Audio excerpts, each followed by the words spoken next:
vaguely interesting.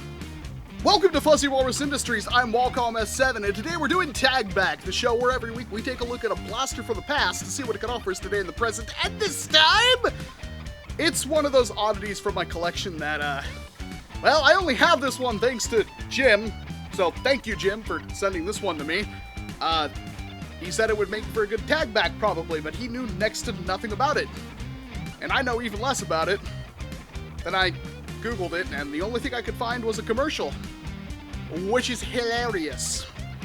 And that's pretty much it. I can't find any other information on this thing whatsoever. What do I know? Well, it's a squirt gun. Well, you shouldn't call it a squirt gun, that's what the commercial says, but it's a water gun.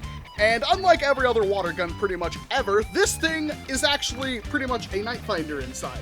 It's got a plunger tube with a catch and a pullback mechanism, which is weird. And it also kind of shoots out a glob of water instead of something like a stream or a very highly compressed stream.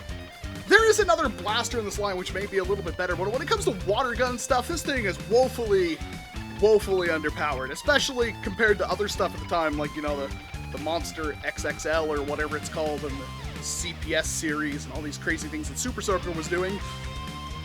This is, I'm not feeling it. Now, that might be unfair because it is, in fact, 22 years old, but, I mean, it's interesting. It's at least interesting from the fact that it doesn't work like any other water gun that's pretty much ever. In fact, when it comes to shooting darts, this one might be the most, well, good for it. I mean, the barrel's kind of already good enough for darts, but it shoots water, and I mean, it's got a catch and a plunger tube and stuff, and it makes me wonder what's inside this thing, and we will open it up, because I think the entire world needs to know, because I couldn't find crap about this thing. But the other blaster in the series is in fact a rifle that primes like an Ultimator, with the whole crank and everything, which is cool, and it's probably stupidly powerful, and I do believe the Curator has one, and he loves it very, very much. This thing is just leaking all over me. Ah! But at least it's summertime, so at least there's an excuse to do something with a water blaster. I kind of threw this up on the Patreon vote thing as a joke, because I've never really covered a Super Soaker that wasn't already converted to shoot darts. Well, this one isn't, it's just a Super Soaker, but since there's so little information on it, and I really couldn't find anything other than, you know, 1995 and it's from Fantasy Ltd, and I found the freaking commercial on YouTube. Thank God whoever archived that, because then I'd be really lost. There's really nothing, and I'm curious. I'm sure you're curious too. I'm willing to bet it sucks, but the draw is pretty decent, and if that plunger tube is pretty big, I mean, there's a chance that this thing could be good. But just before that, let's go over what the thing actually is. This up here, this entire yellow piece of plastic, is a water reservoir, and when it is full, it is very, very heavy. It's like way heavier than the actual blaster itself, and you fill it up through this cap right here, which is, it works. It's kind of hard to put back on, but it does work. It's a little rubber cap, and I'm sure they get torn off and lost all the time. I mean, it's a thing. And then there's like little rubber pieces right here that don't do anything, and then you've got the whole prime right here, which sticks back quite a bit and then pushes back in, so it kind of overshoots the catch a little bit. And then you have the trigger down here, which you pull to fire the blaster, and it's very, very uncomfortable, and there's not a whole lot of trigger pull to it. And then the grip itself doesn't look like it was created for human hands, as you can kind of see. I mean, if you're a little kid, like, maybe I could fit 2 fingers in that groove. Maybe if I hold it like this, there we go. But it's still really uncomfortable. And the overall design is pretty neat, I guess. Looks like some kind of futuristic space pistol. It doesn't look like your typical Super Soaker or squirt gun or anything like that. And this thing is supposed to have a little rubber thing back here that covers the whole plunger rod, probably to stop kids from getting their fingers pinched and stuff like that. But that broke at some point. And then there's like a little door in the front of this thing that stops it from shooting water until you actually shoot it. And then every single time you shoot it, you have to drain the water out of the front, as it shows twice on the blaster right there. And this thing is probably not going to survive the disassembly process, but what else is it good for? Well, if it happens to be capable of shooting darts, we're about to find out. All right, moment of truth. Surprisingly, none of the screws are rusted. They must be stainless or something like that, although they were drilled in there with quite some force because there's plastic everywhere. This is the front cap, and inside,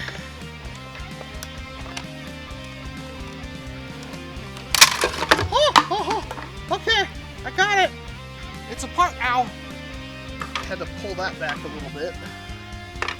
Well, that's a lot smaller than I thought. Look at this. What were they thinking with this thing? I mean, they put 2 springs nestled in themselves. I mean, that's weird. They're pretty beefy springs. Oh, there's a lot of lube in that plunger tube still. I like the way that works, but that's all it basically does with its very crossbow-esque kind of catch. Looks like there's, yeah, that's the trigger lock. I mean, oh my god, that catch spring, holy crap.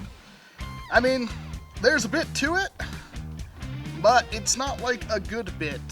It's funny because the end is like already the perfect size for a dart, but you have to still remove this thing and it's, or just bypass it, I guess, with its gate. There we go. Yeah, it's like already dart sized. Like, let me grab a dart really quick. Some really crappy dart off the ground, but yeah, it's pretty close. Still a bit loose, but it's about what you'd think. It's got a, I mean, it's not that big of a plunger tube. It's okay sized. It's about fire strike size, maybe a little bit bigger, but of course it's probably really, really well sealed too. But this dual spring thing is just bizarre, man. I don't know what they were doing with this one. And I'm sure the question everybody's asking is, can it take a K26? And no, it can't take a K26. The plunger tube is too small. I'll nip that one right in the bud right there. I mean, at the end of the day, we've answered our question. I mean, can it technically shoot a dart if you wanted it to? Yeah, totally. I mean, you'd have to seal that up with hot glue and re-barrel it, which would be actually really easy. And it's already got a built-in dart stop and everything, and this spring is no slouch, no fooling, that is no slouch. It's got this really interesting double spring thing going on, which I don't even know what the practical application of that is, but that was obviously why I was overdrawing it to begin with. But I mean, it's pretty meh as a water gun. It's probably going to shoot darts okay, but I don't think it's going to be anything amazing in all honesty. That is a really good seal, but that volume is, I mean, it's not very good. I mean, I don't really know if this would be worth killing. I mean, let's see how it looks without that tank on the top of it. And it's kind of awkward. I mean, it would do it, but it's very awkward.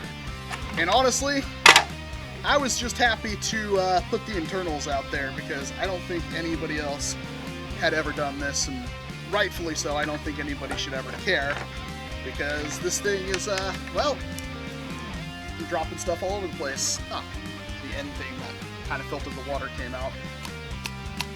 It's okay.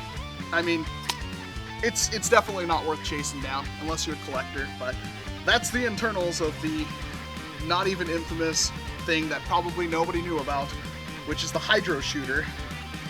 There's some broken plastic in there, not sure what that's from, but whatever. I'm just gonna put the thing back together because I can't possibly break it any more than it pretty much already is.